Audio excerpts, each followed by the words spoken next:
शायद आप यह नहीं जानते होंगे, भगवान श्री स्वामीनारायण एक ऐसे विरल अवतारी विभूति थे जिन्होंने अनगिनत लोगों को दिव्य समाधि का अनुभव कराया था। अष्टांग योग की दुर्लभ उपलब्धि के बिना जो असंभव है, ऐसी समाधि के जरिए उन्होंने साधारण लोगों को भी भगवान के दिव्य लोक के दर्शन कराए तथा मृत्यु के बाद आत्मा की दिव्य गति का अनुभव कराया। इस कृपा समाधि के माध्यम से हजारों लोगों ने सनातन हिंदू धर्म के ग्रंथों में लिखे भगवान के दिव्य धामों का अनुभव किया। ऐसे दिव्य अनुभव प्रदान करने वाले भगवान श्री स्वामीनारायण के 244वें प्राकट्य दिन पर उनके चरणों में कोटि कोटि वंदन।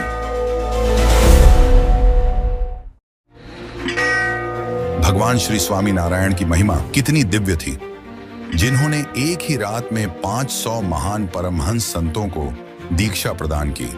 और उस समय उनकी उम्र कितनी थी? केवल 25 वर्ष।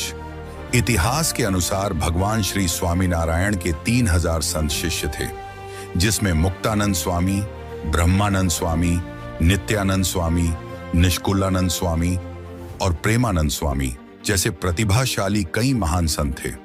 उन्होंने 25 वर्षीय भगवान श्री स्वामीनारायण में ऐसा क्या देखा होगा कि वे सब कुछ त्याग कर उनके चरणों में बैठकर संत बन गए? क्या ऐसा ऐश्वर्य किसी साधारण मनुष्य में संभव है?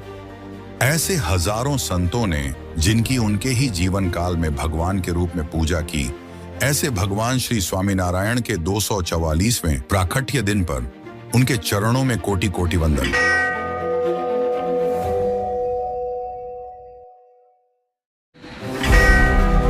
क्या आप जानते हैं, भगवान श्री स्वामीनारायण एक ऐसे अवतारी विभूति थे जो उनके ही समय में पर ब्रह्म पुरुषोत्तम नारायण के रूप में पूजे गए।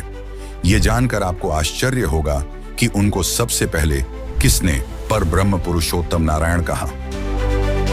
वे थे उनके ही गुरु, गुजरात के महान संत श्री रामानंद स्वामी जी। गुरु शिष्य का मिलाप एक बार भी नहीं हुआ था।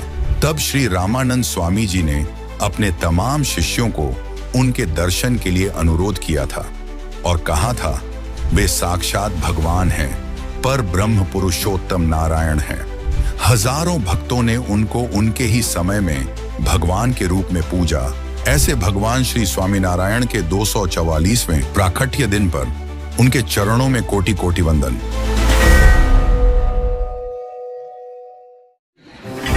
क्या है भगवान श्री स्वामीनारायण की महिमा, जिन्होंने अपने भक्तों को अभूतपूर्व वरदान दिया है कि अंत समय में वे स्वयं आकर उन्हें अपने धाम में ले जाएंगे।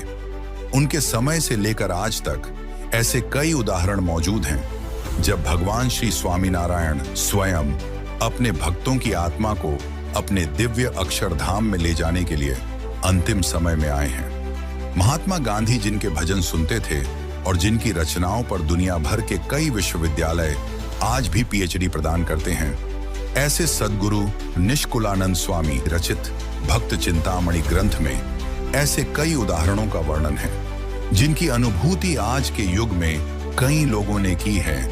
ऐसे मुक्तिदाता भगवान श्री स्वामीनारायण के 244वें प्राकट्य दिन पर उनके चरणों में कोटि कोटि वंदन।